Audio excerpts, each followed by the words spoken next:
দিয়েছে। মক্কা শরীফে নাই, মদিনা শরীফে কেউ করে নাই।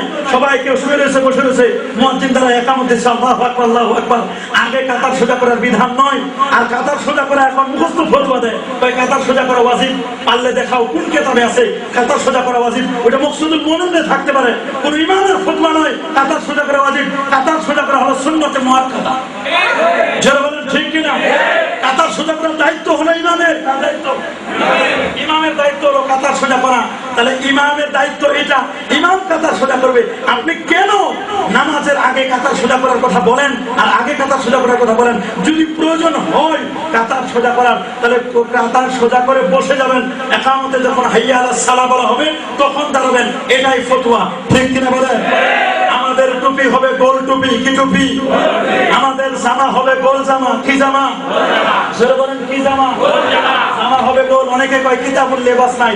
এত কেতাবাজি করলাম, কই কিতাবুল লেবাস তো বলে না পোশাক আশাক সম্পর্কে। তুমি কি বলছো? তুমি খালি পৃষ্ঠা উঠেছো, দাউরা হাদিসে খালি দৌড় দিচ্ছ। ঠিক কিনা বলেন? দৌড় দিলে হবে না, বুঝে শুনে পড়তে হবে। স্পষ্ট করে লেখা আছে গুলজার সুন্নাতের মধ্যে, শেখাফনা করতা জিতনা হি লম্বা হোতা হো মगर সুন্নত আদা নেহি হোগা। কালি ফারা জামা যত বড় লম্বা বড় ময়লা সব পরিষ্কার করো রাস্তা, কোনো লাভ নাই, সুন্নত আদায় হবে না। ঠিক কিনা বলেন? যারা বলেন ঠিক কিনা? জামা হবে গোল জামা, নিসফে সাক জামা। জামা হবে গোল জামা। কি জামা? নিসফে সাক জামা। আমাদের পাগড়ি হবে কালো পাগড়ি। কি পাগড়ি? নবীজি যখন বিদায় হজ্জের ভাষণ দিয়েছিলেন মাথায় কালো পাগড়ি ছিল। মক্কা শরীফে গেছে ওয়ালাইহি আমামাতুন সাউদা, নবীর মাথায় ছিল কালো পাগড়ি। এইজন্য শর্ষিনা দরবারের পাগড়ি হলো কালো। ঠিক কিনা বলেন? নবীজির মাথায় কালো পাগড়ি ছিল। হ্যাঁ, সাদা পাগড়ি নবীজি 2 দিন পরেছেন, সবুজ পাগড়ি সাহাবায়ে কেরাম পরেছেন। আমরা কোনটার বিরোধী নয়। কালো পাগড়ি নবীজি সব সময় পরতেন, এইজন্য শর্ষিনা দরবার কালো পাগড়ি সব সময় পরে। হুজুরকে দা কালো পাগড়ি পরে, শর্ষিনা দরবারে মুরিদান যারা আমরা সবাই কালো পাগড়ি পরি। ঠিক কিনা বলেন? যারা বলেন ঠিক কিনা? আর নবীর কাছে প্রিয় রং ছিল 2টা, একটা হলো সাদা আর একটা হলো সবুজ। এটা জান্নাতের রং। সুবহানাল্লাহ বলেন। পাগড়ির দিক থেকে আমরা বলি নবীজি যেমন সবসময় কালো পাগড়ি পরতেন, মাঝে মধ্যে তিনি সাদা পাগড়ি পরেছেন, সবুজ পাগড়ি নবীজি পরেছেন। এই মর্মে আজও পর্যন্ত আমরা একখানা হাদিস খুঁজে পাই নাই। কেউ যদি পাইলে আমাদেরকে দেখাবেন, আপনাকে আমি 1000 টাকা পুরস্কার দিব। কারণ আমি খুঁজতেছি, আমি এখন পর্যন্ত পাই নাই। আমার উস্তাদদেরকে জিজ্ঞেস করেছি, তারা বলছেন আমরাও খুঁজতেছি। তাহলে আপনারা যদি পান তাহলে আমাদেরকে একটু দেখাবেন। আমি চ্যালেঞ্জ করছি বহু জায়গায়, ওরা শুধু ওই গজামিল দিয়ে বিধান করছে। আজ পর্যন্ত নবীজি সবুজ পাগড়ি পরছেন এই মর্মে একখানা হাদিস আজও পর্যন্ত দেখাই দিতে পারে নাই। পারবেও না আশা করতেছি। পারলে তো ভালো, আমরা যে সব জানি তা তো নাই। কেউ যদি এর চেয়ে বেশি জানে, আরো জানবে, পড়ো, জানো, শুনো, আমরাও চাই। ঠিক কিনা বলেন? তবে আমরা কোন পাগড়ির বিরোধী নই। ঠিক কিনা বলেন? যারা বলেন ঠিক কিনা? দাড়ি কাটবেন না, ছাড়বেন না।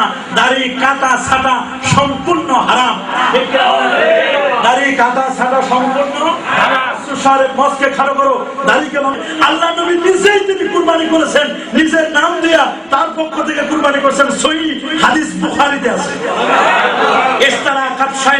ইশতারা কাবশাইনে আমলা হাইনে আকরানাইনে মৌজাইনে। নবীজি হৃষ্টপুষ্ট 2টা মেষ কিনলেন, ভেড়া কিনলেন। কেনার পরে যাবাহ রাসূলুল্লাহ সাল্লাল্লাহু আলাইহি ওয়াসাল্লাম বিয়াদি, নবীজি নিচে জবে করলেন। জবে করার সময় বলেন বিসমিল্লাহে আল্লাহু আকবার। নবীজি বলেন বিসমিল্লাহে আল্লাহু আকবার মিন মুহাম্মাদিন সাল্লাল্লাহু আলাইহি ওয়াসাল্লাম। প্রথমে একটা জবাই করলেন, বলেন এটা মুহাম্মদ সাল্লাল্লাহু আলাইহি ওয়াসাল্লামের পক্ষ থেকে, ওয়া মিন আলে মুহাম্মাদিন, এবং মুহাম্মদ সাল্লাল্লাহু আলাইহি ওয়াসাল্লামের পরিবার পরিজনদের পক্ষ থেকে। এরপর আরেকটা জবাই করলেন, বলেন ওয়া মিন উম্মতে মুহাম্মাদিন মান লা ইউযাব্বিহু মিন উম্মতি, আমার উম্মতের মধ্যে থেকে যারা জবাই করতে পারবে না, গরীব আসো। তুমি এখন বলো বাবার নামে দাদার নামে কুরবানি করা যাবে না। এই ধরনের ফতোয়া যে দিবে ওইটারে লিখে নেবেন। মৌলবী কি বলো তুমি, জায়েজ না নাজায়েজ লিখে দাও, তারপর সাইজ করবো আমরা। রাজি আছেন? এরকম ভেজালিয়া ফতোয়া শুনে মৌলবীরা ছাড় দিবেন না, বহু ছাড় দিছি। কি বলেন ঠিক কিনা? আমরা হাত অনেকে খালি মাঝে মাঝে খালি রফে আদান করে। রফে আদানের হাদিস আছে, সুন্নাত নয়। হযরত আব্দুল্লাহ ইবনে মাসউদ বলেন আমিনা সুন্নাহ, নবীর সুন্নাত হচ্ছে মিসওয়াক করা। সুবহানাল্লাহ বলেন। আর নবীজি আব্দুল্লাহ ইবনে মাসউদ বলেন আমি আল্লাহর নবীর পেছনে বহু বছর নামাজ পড়েছি। ফালাম ইয়ারফা ইয়াদাইহি ইল্লা ফি তাকবীরাতিল উলা, নবীজি প্রথম তাকবীরে তাহরিমা ছাড়া আর তিনি হাত নাচানাচি করতেন। হাত উঠাতে না, আমরা প্রথম তাকবীরে শুধুমাত্র হাত উঠাবো, ঠিক কিনা বলেন? এরপর আমরা রফে ইয়াদান করব, জোরে বলেন করব। আমরা নামাজের পরে আমিন আসতে বলবো। ইমাম যখন ইজা ক্বালাল ইমাম গায়রিল মাগদুবি আলাইহিম ওয়ালাদ দাল্লিন যখন বলবে ফাকুলু আমিন, তোমরা আমিন বলো। সহিহ হাদিস আখফা বিহা সাউতাহু, এর দ্বারা বিশ্বনবী আওয়াজকে ছোট করলেন, সুবহানাল্লাহ বলেন। নীরবে পড়লেন, আস্তে পড়লেন। সহিহ হাদিস ওয়াইল ইবনে হুজরা থেকে এই হাদিসটি বর্ণিত আছে, নবীজির তরিকা ছিল। আর আমিনটা এটা দোয়া, উদু রাব্বাকুম তাদাররুআ ওয়া খুফিয়া, দোয়া করতে হবে আস্তে আস্তে, ঠিক কিনা বলেন? চুপি চুপি সারে নবীজিও আস্তে পড়েছেন, সাহাবীরাও আস্তে পড়েছেন, জোরে পড়েন নাই। হযরত ওমর ফারুক রাদিয়াল্লাহু আনহু তার উম্মাহ কর্মচারীদেরকে, তার অফিসারদেরকে, কর্মকর্তাদেরকে চিঠি লিখলেন, তোমরা চারটা জিনিস চুপি চুপি পড়বে, আউযু বিল্লাহ, বিসমিল্লাহ, সানা আর আমিন। কয়টা? এটা হযরত ওমর আসাদুহুম ফি আমরিল্লাহ ওমর। আপনি কি ওমরের চেয়ে বড় পণ্ডিত হলেন কিনা? এটা আমাদের দেখার বিষয়, ঠিক কিনা বলেন? যারা বলেন ঠিক কিনা? এছাড়া আপনি যখন আমিন বলেন, আপনার আমিন বলা, ইমামের আমিন বলার সময় ওই সময় ফেরেশতারাও আমিন বলেন। ওই ফেরেশতার আমিনের সাথে আপনার আমিন যদি মিলে যায়, আল্লাহ তাআলা আপনার জীবনের পূর্বের সমস্ত গুনাহ মাফ করে দিবেন। আচ্ছা, আপনারা কি এতদিন নামাজ পড়লেন ফেরেশতারাও আমিন বলে কোনদিন শুনেছেন? তাহলে বোঝা গেল ফেরেশতারা আমিন আসতে বলে, ঠিক কিনা বলেন? যে আপনি শুনেন নাই, যে আহলে হাদিসের ভাই বলবে যে আমিন জোরে বলতে হবে, ওকে বলবেন যে ফেরেশতারা তো আমিন বলে, কোনদিন শুনছো ফেরেশতারা আমিন জোরে বলছে কিনা? ফেরেশতা আমিন আসতে বলে। ফেরেশতা যদি আমিন আসতে বলে, তাহলে আমিও আমিন আসতে বলবো, ঠিক কিনা? এটা আমাদের হানাফি মাযহাবের দলিল। আমরা আমিন আসতে বলবো, রাজি আছেন? অনেকে নামাজে দাঁড়ায়, একটা উত্তরবঙ্গ পা আর এক পা দক্ষিণবঙ্গে, যারা বলেন ঠিক কিনা? মাঝখানে বিশাল ফাঁক, কথা বলেন ঠিক কিনা? অনেক ফাঁক, এত ফাঁক ফুক লাগবে না। আর মনে রাখবেন হানাফি মাযহাবের তরিকা হলো দুই পায়ের মাঝখানে ফাঁক থাকবে 4 আঙ্গুল। কয় আঙ্গুল? জোরে বলেন। কয় আঙ্গুল? মাঝখানে ফাঁক থাকবে 4 আঙ্গুল। হ্যাঁ, লোকটা যদি মোটা হয় সুবিধা মতো যতক্ষণ মন চায়, যত দূরে মন চায় দাঁড়াবে। কিন্তু তুমি চিকন আর মোটা সব সমান, তুমি নাম দিচ্ছ আহলে হাদিস, পার মন যতটুকু চাই মসজিদের জায়গা অর্ধেক নিয়ে নেয়, কথা বলেন ঠিক কিনা? এরকম ভেজাল্লা মৌলবীরে চিহ্নিত করে রাখবেন, ঠিক কিনা বলেন? চিনতে পারবেন? কি বলেন পারবেন? এদেরকে ভালো করে চিহ্নিত করে রাখবেন, ভেজাল বাজাবেন না, লিখে নিবেন মৌলবী কোন দিন বসবা, ডেট দাও। আমরা সবসময় 24 আওয়ার্স প্রস্তুত আছি, ঠিক কিনা বলেন? যারা বলেন ঠিক কিনা? ইমামের পিছনে কেরাত করা যাবে না, কারণ ইমামের কেরাতটাই হলো মুক্তাদির কেরাত, ঠিক কিনা? এত টাকা পয়সা দিয়ে ইমাম রাখলেন, এরপরও কেরাত করবেন কেন? কি বলেন ঠিক কিনা? তাহলে আপনি কথা, কোরআনে আল্লাহ বলেন ওয়াইজা কুরিআল কুরআন ফাসতামিউ লাহু ওয়া আনসিতু লাআল্লাকুম তুরহামুন। যখন পবিত্র কোরআনুল কারীম তেলাওয়াত করা হবে, তখন তুমি ভেজাল করবে না, বরং চুপচাপে তুমি শুনো। যদি রহম পেতে চাও, আল্লাহর রহমত পেতে চাও, তোমার দায়িত্ব হলো কোরআনুল কারীম ইমাম যখন তেলাওয়াত করবে, তখন আপনাকে আমাকে শুনতে হবে, ঠিক কিনা বলেন? নাকি ইমামের পিছনে খালি মুখ ঠোঁট লড়াইবো? ঠোঁট লড়া যাবে না। ইমামের কেরাতটাই আমার কেরাত, ঠিক কিনা বলেন? কেরাতুল ইমাম কেরাতুল মুক্তাদি, ইমামের কেরাতুল মুক্তাদির কেরাত। আমার নতুন করে কোনো কেরাত লাগবে? যারা বলেন লাগবে। নামের আগে মাওলানা মৌলবী লেখেন, কোনো আপত্তি নাই, লেখা যাবে, যাবে কিনা? নবীজি রোজা মোবারক জিয়ারত করা যাবে কিনা? জানাজার নামাজের পরে দোয়া, কই দোয়া লাগে না? আপনারা বলেন জানাজার নামাজের পরে দোয়া করা যাবে না? কাতার ভেঙে আপনি দোয়া করেন, ফাখলিসু লাহু দুআ। নবী বলেছে ইজা সাল্লাইতুম আলাল মাইয়িত ফাখলিসু লাহু দুআ। যখন তুমি মাইয়িতের জানাজা পড়বে, জানাজার পরে কাতার ভেঙে সংক্ষিপ্ত আকারে দোয়া করেন, দোয়া করা জায়েজ। আর দাফনের পরে দোয়া করা হলো সুন্নাত, মনে থাকবে? জানাজার নামাজের পরে আমরা দোয়া করব কিনা? কি সবাই বলেন করব? নতুন একদল শুরু হয়েছে গায়েবানা জানাজা। মনে রাখবেন হানাফি মাযহাব মতে গায়েবানা জানাজা মাকরুহে তাহরিমি হারাম, ঠিক কিনা বলেন? হ্যাঁ, আমাদের দেশে যে গায়েবানা জানাজা পড়া হয়, এটা রাজনৈতিক জানাজা। এই জানাজা হানাফি মাযহাব মতে জায়েজ নাই, নাই, নাই, ঠিক কিনা বলেন? হ্যাঁ, সহিহ বুখারীতে হাদিস আছে, নাআলিন নাজাশি রব্বানা আতিনা ফিদ দুনিয়া হাসানা وفي الآخرة حسنة وقنا عذاب النار اللهم لا تدع لنا ذنبا إلا غفرته ولا دينا إلا أديته ولا مريضا إلا شفيته ولا حاجة من حوائج الدنيا والآخرة إلا قضيتها يا رب العالمين اللهم توبة نصوحا قبل الموت وراحة بعد الموت يا الله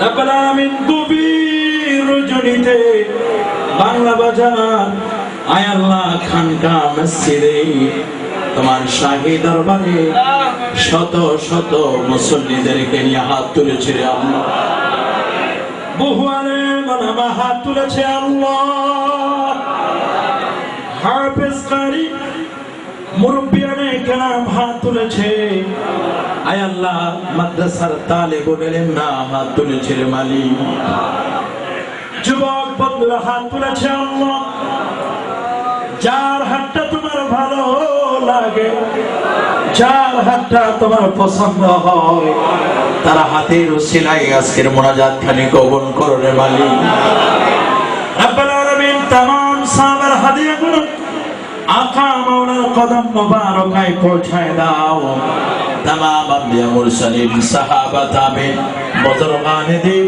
उलमाए मुतकद्दिमीन मुताखिरीन सल्फ़े सालिहीन ओली औलिया कौस कुतुब अब्दाल खैर औताद उदाबा नुकाबा फुजाला जिन्सन बा ईमान तमामेर खिदमते पहुंचाई दी रब्बुल आलमीन जन्नतुल बाकी जन्नतुल मुअल्ला शुहादाए उहुद बदर करबला আল্লাহ যে যেখানে শহীদ তামামের খিদমতে পৌঁছায় দিই রব্বুল আলামিন খাস করে গাউসে সামদানি শেখ মুহিউদ্দিন আব্দুল কাদের জিলানী রাহমাতুল্লাহ আলাইহি খাজা গান খাজা মুইনুদ্দিন চিশতি রাহমাতুল্লাহ আলাইহি মুজাদ্দিদ আল-বিসানি রাহমাতুল্লাহ আলাইহি খাজা বাহাউদ্দিন নকশবন্দি রাহমাতুল্লাহ আলাইহি সুবিবতে আলী ওয়াইসি নূর মোহাম্মদ নিজামপুরি আবু বকর সিদ্দিক আল কুরাইশি রাহমাতুল্লাহ আলাইহি সরসিনা শরীফের পীর মরহুম দয় আল্লাহ শাহ সুবিন সারউদ্দিন আহমদ রাহমাতুল্লাহ আলাইহি শাহ আবু জাফর মোহাম্মদ সালেহ রাহমাতুল্লাহ আলাইহি সহ সারা বাংলার জমিনে আনাচে কানাচে যত আউলিয়া উলিয়া শহীদ খোশবাজারের জমিনে খোশবাজারের মরহুম হুজুরের রূহে পৌঁছায় দাও আল্লাহ এলাকার আশপাশে যত গোরস্থান আছে সকল মুর্দাগানদের আরওয়াহে পৌঁছায় দাও তাদের কবরের আযাবখানে কিয়ামত পর্যন্ত মাফ করে দাও জানি না রে মালিক তোর জানি মানায় আল্লাহ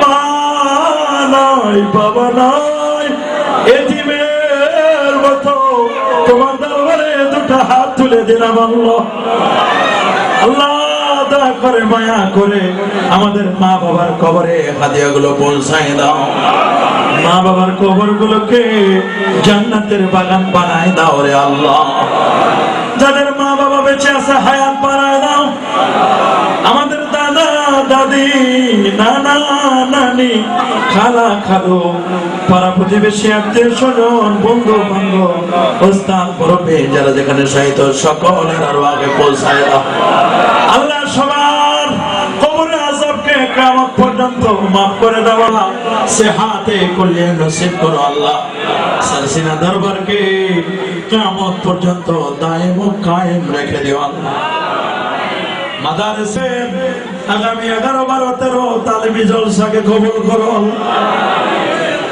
আয় আল্লাহ আল্লাহ সুবি আব্দুল গনি সাহেব হুজুরের হায়াতে তৈয়বা সেহাতে কল্যাণ নসিব করো আল্লাহ তার ভাই প্যারালাইসিস রোগে আক্রান্ত তাকে তুমি শিফা আজলা কামিলা নসিব করো আল্লাহ বশির আহমদ সাহেব বশির হুজুর অসুস্থ আল্লাহ তাকে শিফা আজলা কামিলা নসিব করো আল্লাহ তাকে তুমি সুস্থ করে দাও আল্লাহ আয় আল্লাহ আরো যারা দোয়া চেয়েছেন সবার দোয়াগুলো মঞ্জুর করো আল্লাহ রব্বুল আলামিন সরসিনা শরীফ থেকে যারা মেহমান হিসেবে এসেছেন তাদের সবাইকে কবুল করো আয় আল্লাহ প্রিন্সিপাল মাজার ইসলাম সাহেব হুজুর অসুস্থ আল্লাহ তাকে শিফা আজলা কামিলা নসিব মহিলা হুজুর গাদে হুজুর সবাইকে তুমি কবুল করো আল্লাহ আয় আল্লাহ মাহফিলের জন্য যারা টাকা দিয়েছেন পয়সা দিয়েছেন বুদ্ধি শস্য দিয়েছেন মালিক, কেউ চাল দিয়েছেন, কেউ খাসি দিয়েছেন,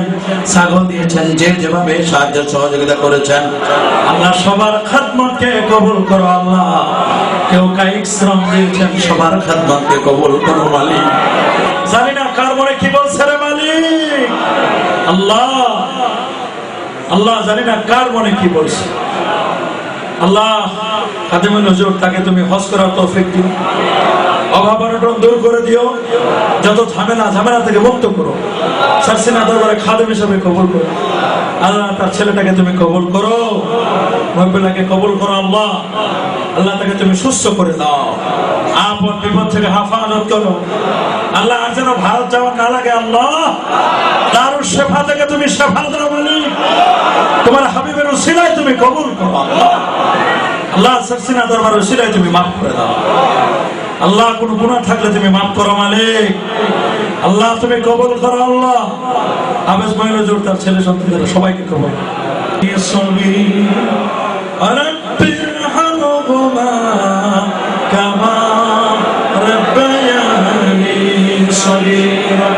سبحان ربك رب العزة عما يصفون وسلام على المرسلين والحمد لله رب العالمين بحرمة لا إله